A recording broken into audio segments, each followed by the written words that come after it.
Окей, за энэ бичлэгийг хийх гээд оролдоод үзье. Би болох хэсгийг ч мэдэхгүй байна. Би дэвтэр дээр бичсэн юм л та. Сүүлийн 7 жилийн хугацаанд гэдэг нь 2018 оноос хэлж байгаа юм. Тэгэхээр ямар камерууд хэрэгэлвэ гэдгээ цаасан дээр бичиж үзлээ л дээ. 70D, 60D, 80D, 90D, M50, M50 Mark II, GX 3 дугаар үе, Leica Deluxe 7, Sony дундуур нэг удаа хэрэгжилж байсан Sony A6400, 6D Mark II, тэгээд R8.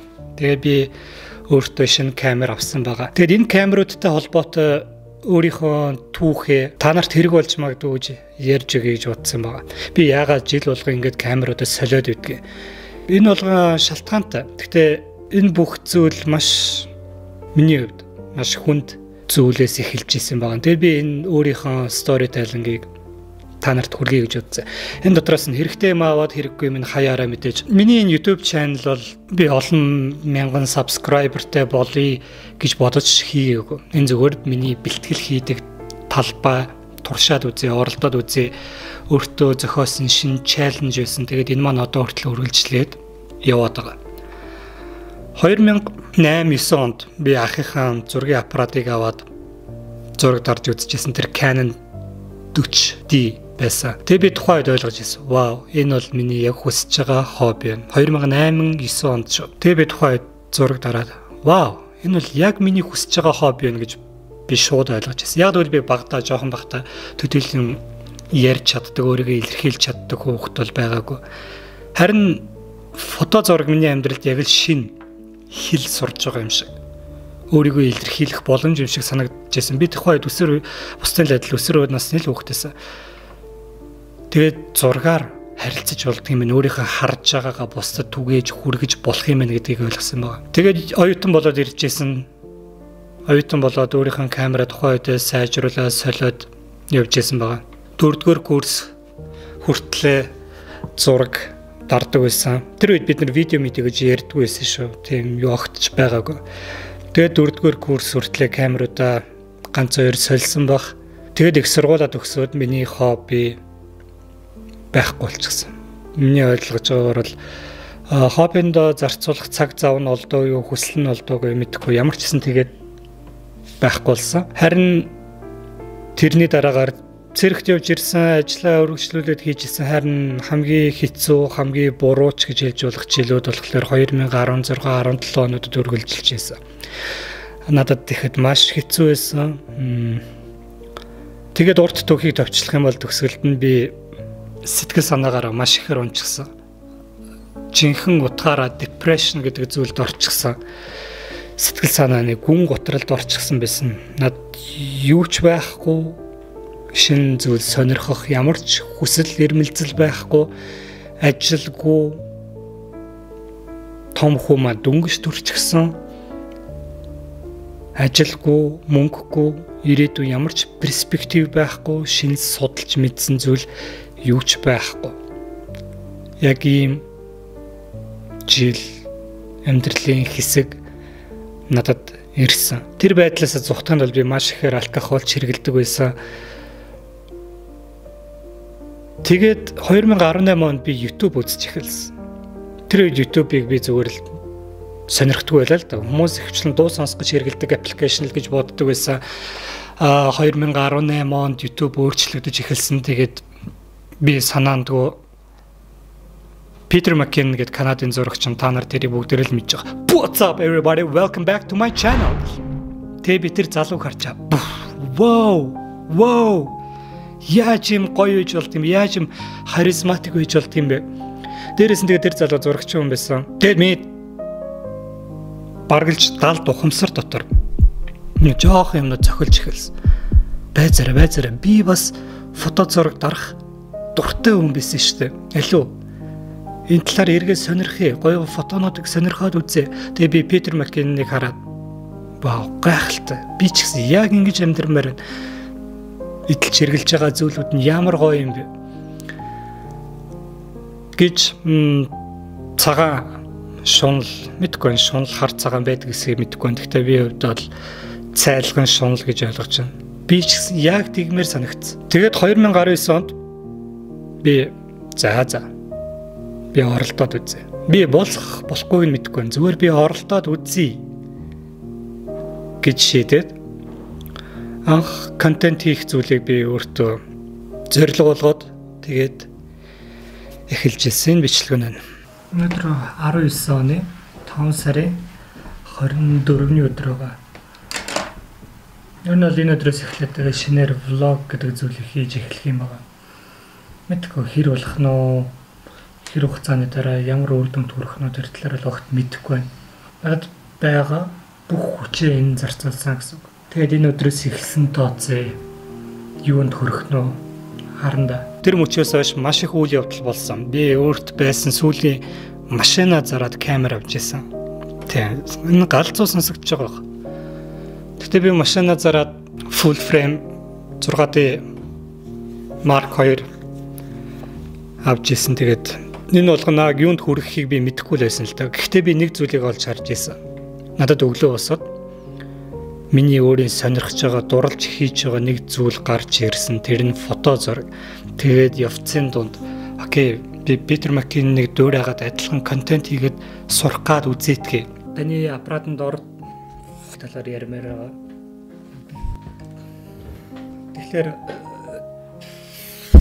Тэгэхээр аппарат дээр зөөхөө дүнд эсвэл тулгар золсон байгаа. It's ингээд фотогоос гадна би бичлэг яаж хийдгүү, контент яаж хийдгүү гэх мэтлэн зүйлүүдийг судлаад явж эхэлсэн байгаа. Хажуугаар нь би зөвхөн фото видео судлаад зогсохгүйгээр хажуугаар нь би маркетинг судалж эхэлсэн, борлуулалтын аргачлал, стратеги, сурчлагын арга барилууд эдгээр олон зүйлүүдийг судлаад хажуугаар нь явж исэн байгаа. Тэгээд энэ хугацаанд өөрийнхөө эдэлж хэрэгжилж байгаа тоног төхөөрөмжөө сайжруулахын тулд жилд заримдаа 2 удаа эсвэл жил болгон камеруудаа солиод ирж байсан байгаа. Тэгээд миний энэ хэлж байгаа 80D, 90D, M50, Leica, Sony, 6D одоо би хэрэгжилж байгаа камер болохоор Canon R8 эдгээр бүх камерууд энэ миний өөрийн мань дотоод сайжирч байгаа хийж байгаа зүйлдээ улам мэрэгшиж байгаа эдгээр бүх үйл явдалтай бүгд холбоотой юм байна. Тэгээд 7 жилийн өмнө би хаашаа явахаа юу ихээ мэдэхгүй байсан бол өнөөдөр би миний хувьд миний амьдралд маш олон зүйлүүд аль хэдийн тодорхой болсон байна. Тэгээд 7 жилийн өмнөх хаашаа явахаа мэдэхгүй тэр харахгүй байсан өдрүүдийг эргэж санахлаар надад одоо хүртэл тэр айдас маань эргэж дотор маань мэдрэгддэг. Гэхдээ энэ болгоныг даваад туулсан байгаа даа би дотроо өөрөө маш их бахархдаг. Яг бол би эцэст нь маш олон зүйлүүдийг сурцсан байна. Фото зураг хэрхэн хийх вэ? Видео зураг авалт хэрхэн хийх вэ? Маркетинг хэрхэн хийх вэ? Бүтээгдэхүүнийг яаж сайн борлуулах вэ? Personal branding-ийг яаж бий болгох вэ? Гэх мэтлэн зүйлүүд. Би энэ болгоныг зүгээр харуулад, яриад, цацаалууа би ингэдэг тэгдэг гэж яриад байдг болохоос ш миний дотор маш олон өөрчлөлтүүд гарч байдаг. Тэгээд энэ хугацаанд би зөксөө зөгөө бас ажилласан. Энийг сайн голчилж анхаарч авах ёстой байх. Сүүлийн 7 жилийн хугацаанд Швейцар цаг шиг өглөө бослоо хийх системнуудыг хийлээ. Би үргэлж хийх ёстой зүйлээ үргэлж нэг тавьдаг байсан. Харин тэрний дараагаар хиймээр байгаа зүйлүүдэд жоохон чултгах боломж гарах юм бол энэ аппаратыг авчи, ийм дуран авчи, ингэчи, энийг сайжруулж, ингээд нэг оролдоод үзчихэ. Энэнийг юм туршаад үзчихэ. Гэх мэтлэн зүйлүүдийг хийсээр байгаад хийх ёстой болон хиймээр байгаа энэ хоёр зүйлийг хооронд нь үргэлж хослуулсаар ирсэн. Тэгтээ үргэлж хийх ёстой зүйлийг хийсээр ирсэн байдаг. Тэгээд одоо надад өөрт нь маш таатай байдаг. Надад одоо маш юм айгүй хэлбэр санагддаг. Хамгийн ихэнд гэх юм бол чи өөрийнхөө ур чадварын потенциалаа маш ихээр нэмэгдүүлсэн байгаа. Дээрээс нь материалын хувьд би олон жилийн өмнө Питер Маккины бичлэг дээр үздэг байсан. Вау, би ийм юмтай болох юмсаа гэж боддог байсан. Юмнууд надад аль хэдийн байгаа. Техникээр хийдэлж хэрэгжилж байгаа зүйлүүд нь миний хамгийн сүүлийн, хамгийн орч үеийн, хамгийн сайн үзүүлэлттэй миний хэрэгцээнд бүрэн хангаж байгаа. Эдгээр бүх зүйлүүд нь миний эргэн тойронд байна. Би эртээд машина зараад камер авч исэн бол би эргээд энэ камераараа энэ хугацаанд машина 2 удаа сольчихсан байгаа. Тэгээд Өнөөдөр би 33 хүрсэн. 1 сарын 12-нд энэ бичлэг 15-нд тэгж байгаа. 1 сарын 12-нд би 33 нас хүрсэн. Тэгээ 33 нас хүрэхдээ би хүний дотроо хариулах ёстой маш олон асуултанд хангалттай хэмжээнд өөртөө хариулж чадсан баг гэж бодож байна. Энэ хугацаанд маш чухал гэр бүлдээ анхаарах, өөрийнхөө ажил мэргэжилтэд анхаарах, өөрийнхөө ур чадвартаа, сэтгэл зүйн доктортой байдалтай өөрийгөө боловсруулахад маш чухал он жилүүд байсан. Тэгээд энэ бүх он жил хугацаанд камер миний дэргэд үргэлж байсан байгаа. Тэгээд хэрвээ камер гэж зүйл байгаагүй бол би энэ асуултнуудад энэ тавигдсан үүрэг даалгавруудаа ард нь гарч чадах байсан гэдэгт би бас эргэлздэг. Тийм учраас миний хамгийн эргэлзээтэй хэцүү он жилүүдээс камер намайг авч гарч чадсан.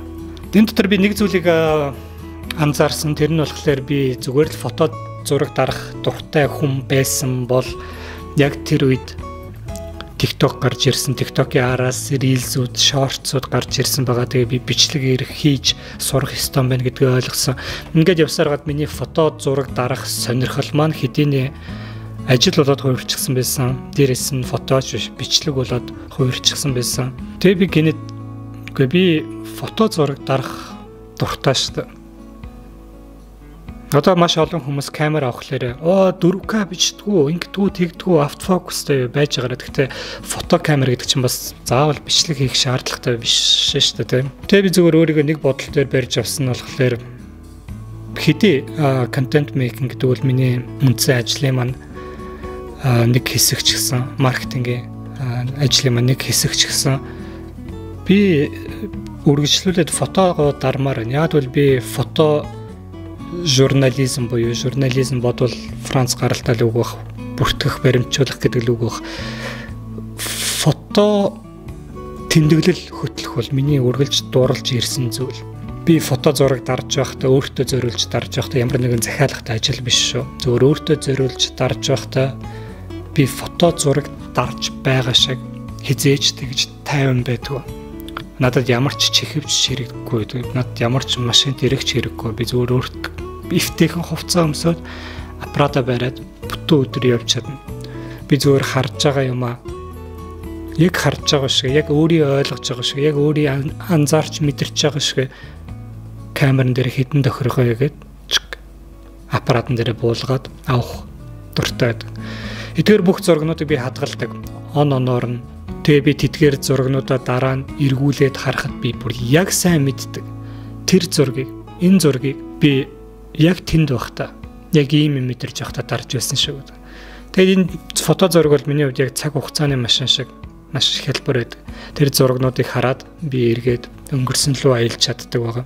Тийм учраас сүүлийн жилүүдэд фото зураг маань маш их багасаж, маш их бичлэг орж ирсэн байлээ. 2024 онд дарсан зургнуудаа гаргаж ирж харсан. Тэгээд маш цөөхөн зургнууд байлаа. Тийм учраас би өөртөө R8 гэдэг бол би энэ камерын талаар дараа тусад нь ярьж байгаа. Тэгээд R8 гэдэг бол миний яг л ажлын морь. Надад яг хэрэгтэй дурангуудаа цуглуулчихсан. Ямар нэгэн бичлэг, фотоны ажил гарах юм бол би нүгээрээ бүгдийг нь хийж болдог. Харин би өөртөө нэг дахиад шинэ камер сонирхсан юм байна. Тэр бичлэг хийдэг байсан ч болно. Гэхдээ би түүгээр ямар ч бичлэг хиймээрэг байгаа. Зүгээр л надтай өдөр болгон хамт байх камер.